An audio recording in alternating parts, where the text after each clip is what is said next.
Hi guys, and today I'm reviewing the Isuzu D-Max. Now regular viewers will know that I did actually do the launch of the D-Max range, and that video I'll put the link above and in the description below, and in that I covered the entire range. So I covered all the spec, the different levels of trim, the two different gearboxes, so manual and automatic, and I drove it on road as well as off-road. So that was a pretty extensive, comprehensive review, so do go check that out as well if you want to really get all the information on this vehicle. But for this video I have got the range topper. So the range itself starts from 25 to about 30 for the base model, and then you get the lifestyle range, which starts with the DL20 and the DL40, and they're about 30 to about 38, and then this starts from 37 and goes up to 39. They all come with a 1.8 litre 4-cylinder diesel engine, putting out about 164 brake horsepower and 360 newton meters of torque. So like I said, this is the range topper, this is the V-Cross, and you can tell by, well, look at the fancy wheels, the gunmetal grey finishing on the tail lights, on the side step, the door handles, the wing mirror, and also here on the front as well. And of course this also gets the LED lights. In fact, this vehicle is extremely well spec'd, not only in terms of cool kit like that, but also a lot of safety kit and of course infotainment features, which we'll look at when we get inside. So what I'm going to do is I'm going to be running this over the next few days, and I'm going to be doing kind of like a more of a diary sort of what is it like to actually live with it in an urban environment and use it as your daily vehicle. But I will, of course, for the purpose of the video, just show you the bed, show you the rear, and have a quick look at the cabin as well.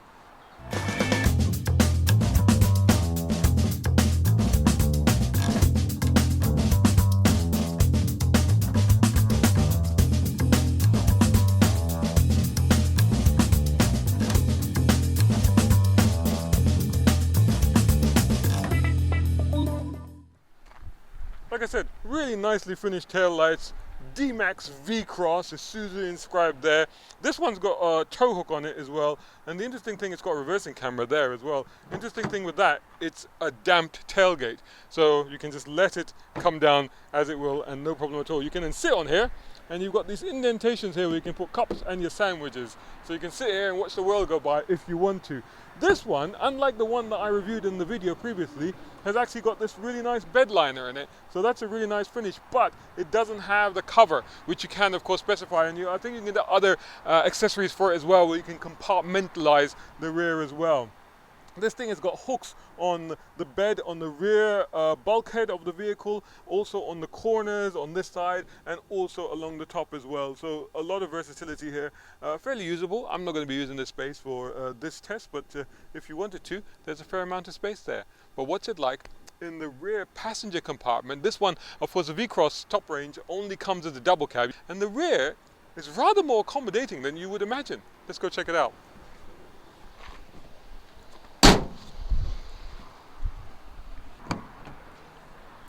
So before I get into this vehicle, I want to show you the versatility of it, because it's got kind of a split folding rear seat bench. In the bench itself, of course, it has an armrest with two cup holders. But before I show you that, and of course it has Isofix chassis anchor points on both sides of this vehicle. Now, the thing you can do with this is there's a little catch here. You pull that catch and you can actually drop. If you take the headrest out, obviously you can drop this completely flat. Behind here, there's a little bit of storage space, not much, but there is over there the facility to keep a toolkit. So that's quite useful, but that's not all. Let me put that back there, and then this base itself, there's another little catch there. Pull that up, then I can then release the hook off there, like that, and then that hook I can actually put onto the headrest, and then that will actually hold this seat back up. And why would I want to do that? A, because I might want to carry tall stuff and I can put it here, but B, to get access to the secret compartment, which is underneath the seat over here. So that's quite handy, and there's another one on that side, as I will demonstrate. Check it out, and this is the smaller one, but it's there. Isn't that brilliant? Don't tell anyone. Let's get in the car. Now, like I said, a surprising amount of room in this car. I am 6'2" with long legs. This is my driving position, so this driver's seat is set for me. And here I am, and actually, I could travel in here quite easily. It's not the most spacious when it comes to leg room, but I could do medium distances, not a problem in this thing. This seat's a bit squashy, so that helps. This is quite nicely done. It's not too hard here, so that's not too uncomfortable. And whilst it's a little bit tight for the feet, but there is enough wiggle room, so that's not too bad at all.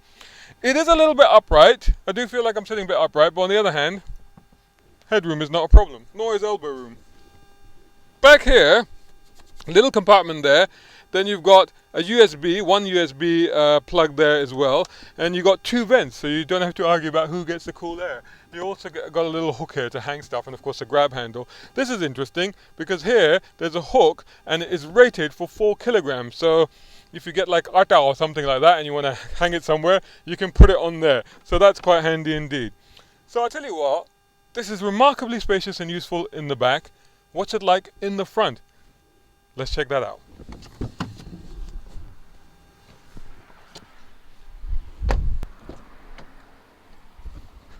Right then, here we are. Now, keyless entry, keyless start. So I've got a starter button here. Before I start it up, have a look at this interior. There's a little compartment up here, but it's all nicely done. Look, it's double stitched. I mean, it's not soft, well, kind of soft-ish, but so nicely styled compared to what it used to be before. You got a glove box kind of thing here, compartment with a CD changer. Check it out. Do people still use CD changers? But anyway, there's a DVD changer there if you like. And under here there's another one, and that's fairly substantial because it's got a, look at the size of that. Look at the size of the owner's manual in this thing. That basically fills up the entire glove box. Well, there you go. So that covers that. Is a lock there to turn off the airbags, you know, if you have child seats in the front, which you can do. In here you have another cubby box, fairly deep, not too long but fairly deep, and then there's 2 cup holders, and then there's a little tray over here as well. Now it's got a traditional handbrake. This one, of course, like I said, is an automatic. Up front here you've got a power supply under there, and you have a USB plug which is under this here, and it also has an aux as well there. This is where you operate your 4-wheel drive system. So you've got 2-wheel drive, which is what I've got it in as default. So 2-wheel drive, rear-wheel drive high, 4-wheel drive high, and then 4-wheel drive low. You've got your hill descent, diff lock on this one, heated seats at the front, and then parking assist. Loads of toggle switches for your climate control, and then the screen. Now before I turn it on, let me just run you through this, because like I said, this vehicle extremely well spec'd. Obviously leather upholstery, let's not forget to mention that. Gunmetal exterior styling, as I've said. 18-inch alloy wheels, those ones as we looked at. Obviously keyless entry, leather upholstery, heated front seats, dual zone climate control. This is a 9-inch multifunction steering wheel, touch screen here, not the steering wheel, the touch screen. It has Apple CarPlay and Android Auto, and they are operated wirelessly. You can of course plug them in to the USB, but you can also connect it once you Bluetooth your phone. You can actually operate them wirelessly as well. Reversing camera, advanced driver assist systems. So the advanced driver assist systems is quite extraordinary. So as well as cruise control, which you'd expect, adaptive cruise control on this car. You've got forward collision warning, autonomous emergency braking. So if you drive this into a wall, it will stop. So that's quite handy. In addition to that, if you're parked against a wall, like face into a wall, and you put it into drive and you try to move, it won't let you because it will know that there's an obstacle there. Intelligent speed limiter. So it tells you, intelligent, man, it's more intelligent than I am, I think, when it comes to speed limits. So it tells you what you're supposed to be doing. Then it's got, that's a misapplication, pedal misapplication mitigation. That's the one I was talking about, where it won't let you drive into a wall. And lane keep assist, it has all of that stuff as well. Rear cross traffic alert as well. Additional features, like I said, the folding rear seats, under seat storage, Bluetooth connectivity, 8-speaker stereo in this vehicle, so that's pretty good, and also stop start system as well, to keep the economy as well as it can do. So let's start it up and see what it's like. Foot on the brake is just a starter button there. When we start it up, we get a nice little graphic here that does like a systems check across the car, which is kind of cool. I don't know what the advantage of that is, but it just looks really cool. And then you get a trip meter. Stereo comes on straight away. You've got remote controls for the stereo here as well, obviously, so these buttons here, but also here as well. So this is your cruise control, set your mode, set your distance on the cruise control, and this is where you set your stereo and stuff like that. This is where you can go through the trip meter. So trip meter A, trip meter B, how much fuel, the range you've got. It's showing me a 600-mile range with a full tank. That's impressive.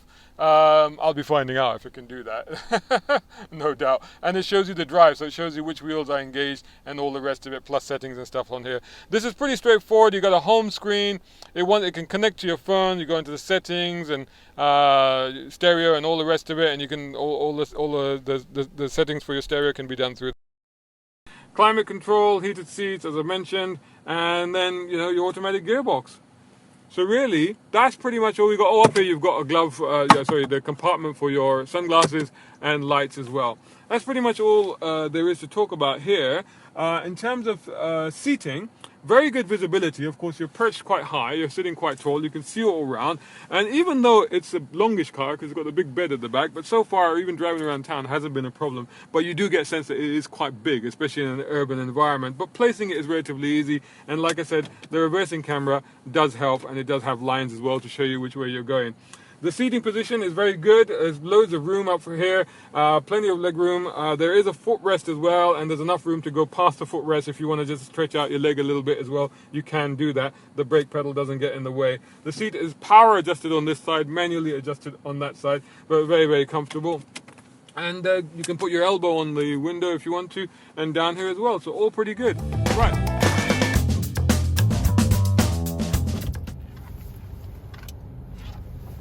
So one of the things you become immediately aware of, obviously, is the size of this vehicle as we go through this little gate.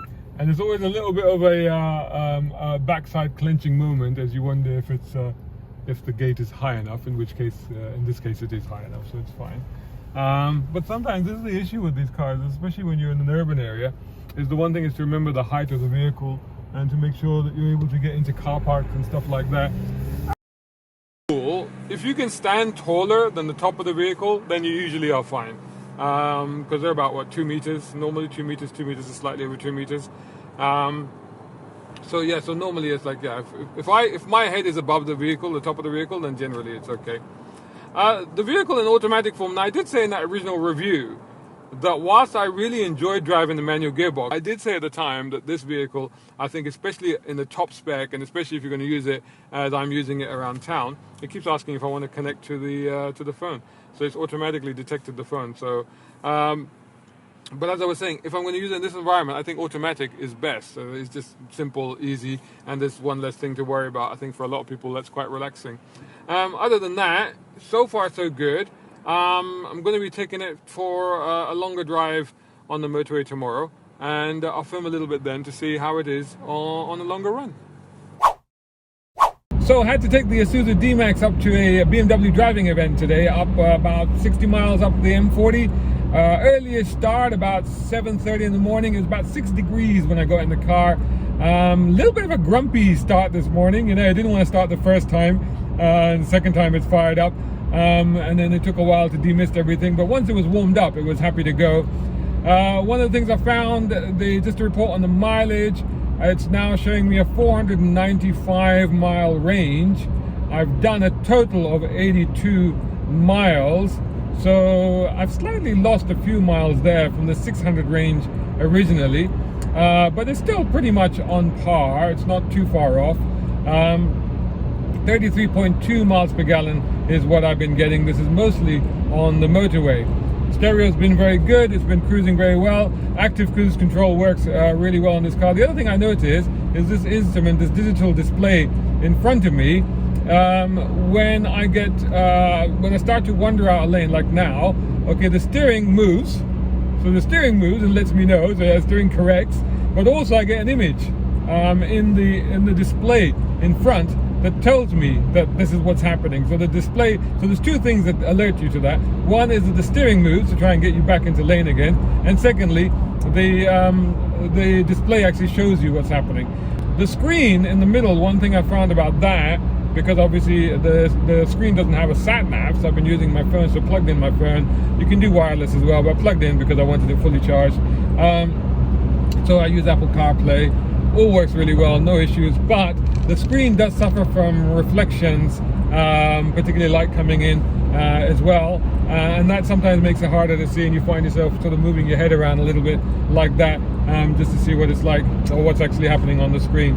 Nice to get the heated seats this morning, so that was quite handy to just turn those on.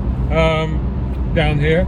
And otherwise, all very comfortable, all very nice, smooth ride, no issues at all. Keeps up with traffic fine. You know, if you get one of these trucks, you really need to get a cover for that bed at the back, you know, because parking it in London, I do come back and every morning check that bed at the back to see if it's still clear. You never know, somebody might have set up camp in there. You never know, do you? So it's always worth checking it out if it's open like that, and if you can, just get the cover, I think, for it, and make sure that you lock it. You just don't know. I mean, at the moment, there's just leaves in there. The other thing I'm finding about this car is the size of it. It doesn't want to start sometimes first time sometimes. There you go. I don't know if I'm getting it wrong and confusing it or what, I'm not sure. But it's done that a few times. This is the first time I've started it today. And, you know, the thing is, it's a big car, which is fine. You know, that's not the issue. But the turning circle is not great when it comes to parking. So for example, when I come home and I have to park here and there's cars everywhere, then it's a case of, I think you need to get out your geometry set and maybe borrow a mathematician from somewhere to help you work out the angles and radii, you know, to figure out how you're going to get the van or the truck into its parking space. Once you've done that, I mean, I normally just do it by not so much using mathematics, but just chopping away at the wheel until I think I've got the right approach to it. But once you have got the right approach, then it's generally fine. It's not really so much of an issue because the car is quite narrow. It's quite tall. And it is very long, so it kind of sticks out the parking a little bit, but it is quite narrow, so it's not really that much of an issue, really. So that's been one of my observations. But other than that, the other observation is that, you know, you drive this thing around northwest London. I'm not saying that it gets envious glances or anything, although this particular spec looks really good with the black wheels and the red color and the contrasting trim. Because of the V-Cross, the gunmetal grey trim that it's got. But it gets a level of respect, you know, which is something that, you know, when you're in London traffic, it's quite a useful thing to have, because otherwise, you know, you do get cut up a lot and stuff like that. But when you're in a truck like this, and also don't forget that you can lock, when you're at this height, you can lock eyes with van drivers and bus drivers and stuff like that. So there you go, there's observations for today, more to come. Just coming back from another longish trip. The mileage is now, from what I've done about 234 miles on this car.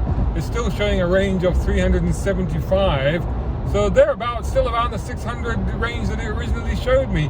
Miles per gallon has improved to 35.9, so nearly 36 miles per gallon.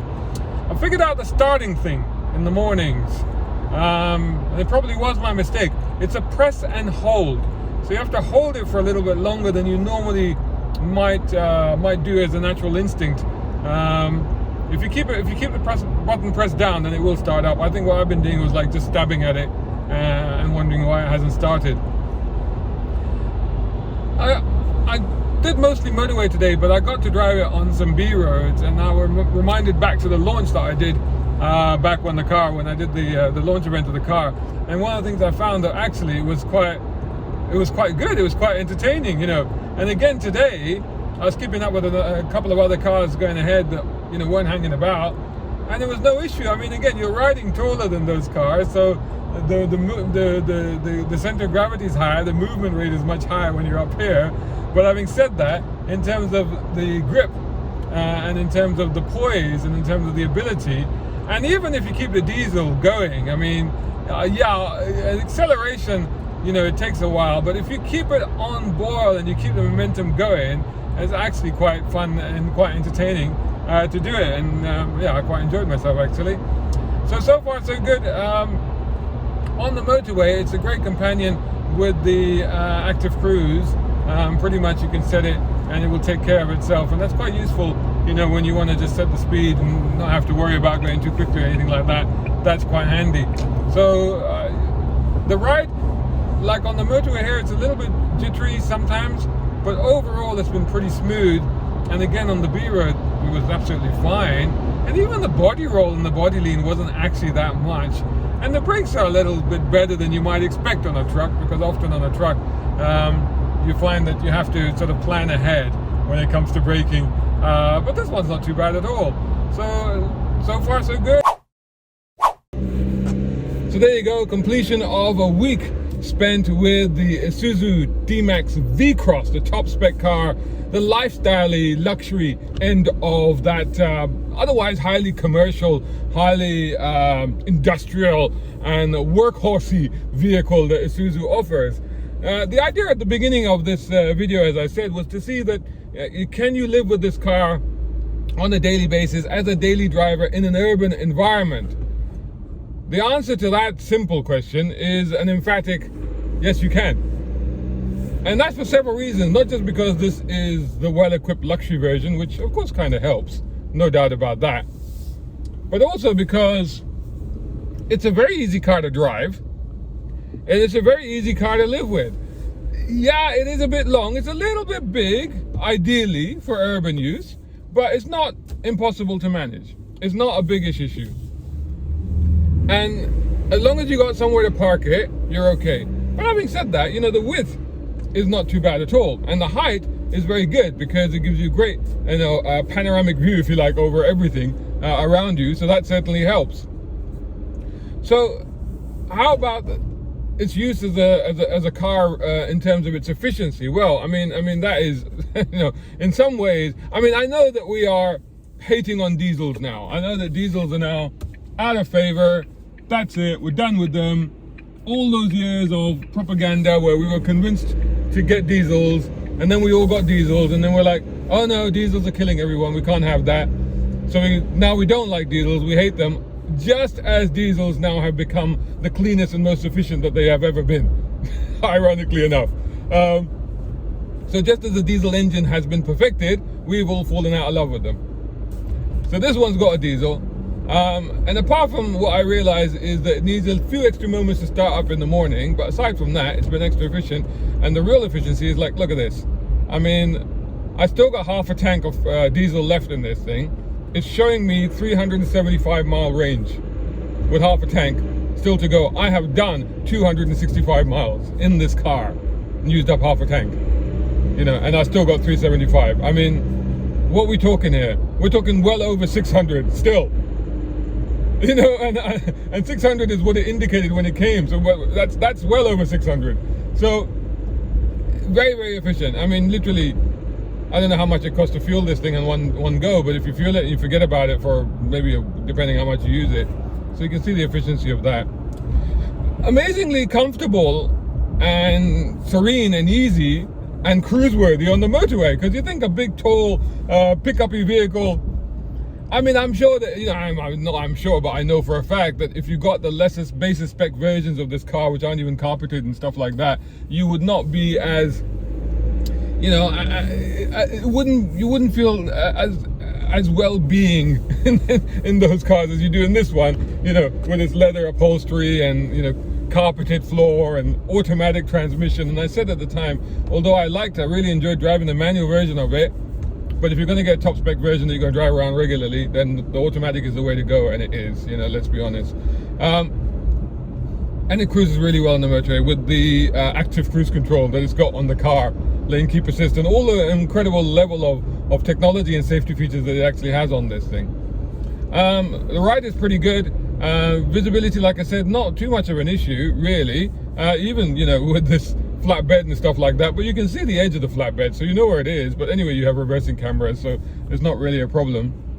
I would highly recommend, if you buy one, get a cover for the flatbed, because otherwise it just, you know, it just gathers all kinds of stuff, and you don't want to come in the morning and find a fox sleeping in it or something like that, you know.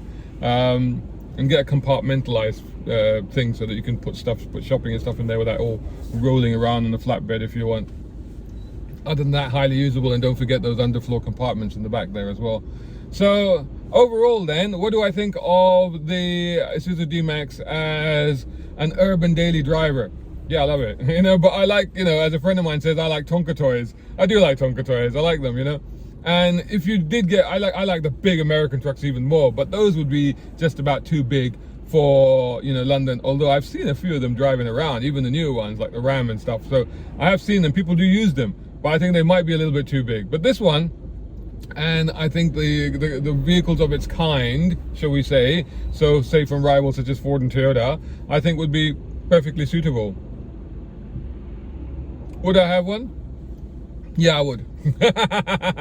I would. I don't know how long we can, you know, the diesel prices are getting more and more expensive now. I don't know how long we can persist with this. And when the EV versions are coming out, I know that they have no plans, Isuzu at least at the moment, to have EV, although maybe we might see a hybridized version next year or something. So I don't know how long that's all going to last, but in the meantime, you know, there is still diesel, you can use it. So, you know, there you go.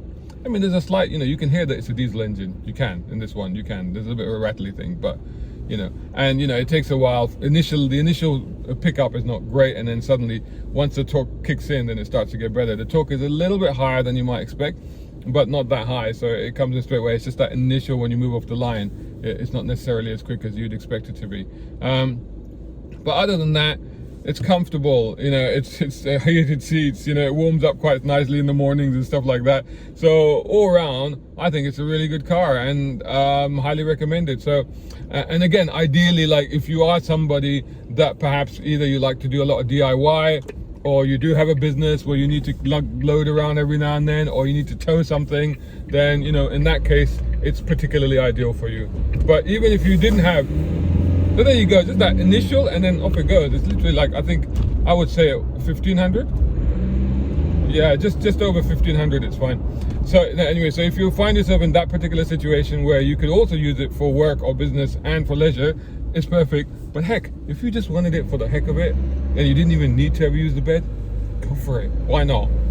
Hope you enjoyed that review. Catch you in the next one.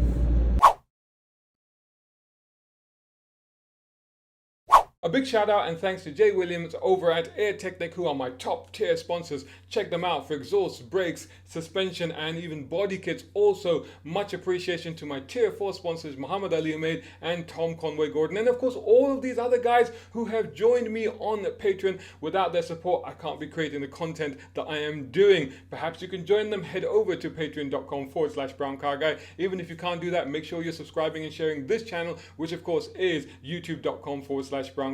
Also subscribe to browncarguy.com and follow me on all the socials. Just search for my hashtag, which of course is #browncarguy.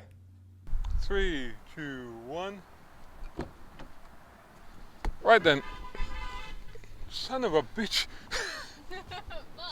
What was that for? Is you gonna walk in the shot? Head in the shot, yeah? Let him pass. Are you recording? Is he out of the shot? Is he out of the shot now? Okay, 3, 2, 1. Okay, 3, 2, 1.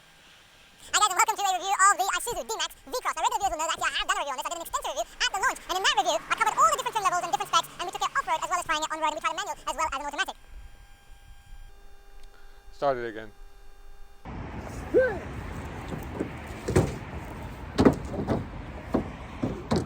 What was that? What was going on? Okay. What do you make of the Isuzu D-Max? What? What do you make of the Isuzu D-Max? It is a big. It is a big. It's a big truck. It is, yeah. Okay. Do you like it? Yes, I can sit. Right. Okay. Yeah. You're not supposed and to. I can have my beer and my sandwich. You're not supposed to drink beer. Oh, I mean. What's the matter with you? You can have your orange juice. How big it is. You can I have, need to sleep here. You're not doing that. you can have orange juice and a shawarma. That's it.